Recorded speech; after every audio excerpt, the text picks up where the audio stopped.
উনি পারে না আত্তাহিয়াতু পড়তে, উনি পারে না দোয়া কুনুত পড়তে, উনি টাকার গরমে ইমামের উপরে খতিবের উপরে খবরদারি করে। এরকম মুসল্লি আছে কি আছে না? আওয়াজ দিয়ে বলেন আছে কি আছে না? একদম সাবধান, এ সমস্ত বেয়াদবি সহ্য করা হবে না। তোমার টাকার গরমে, এটা মসজিদের বাইরে। এটা কি মসজিদের বাইরে? সম্পূর্ণ টাকার গরম, ক্ষমতার গরম সব মসজিদের বাইরে।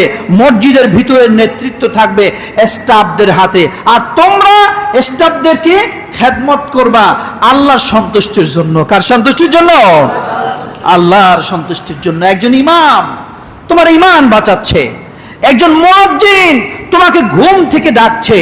এই খেদমতটা তোমার ঘরের বউ করে না, ঘরের বউ করে না, তোমার 5 ওয়াক্ত নামাজে ডাকে না, কিন্তু মুয়াজ্জিন মাইকে আজান দিয়ে তোমাকে সজাগ করছে। তুমি আসতেছো মসজিদে, নামাজ পড়ে ইমাম শিক্ষা দিচ্ছে আল্লাহ মহান। নামাজের মাধ্যমে ইমাম শিক্ষা দিচ্ছে মারামারি, দ্বন্দ্ব, কোন্দল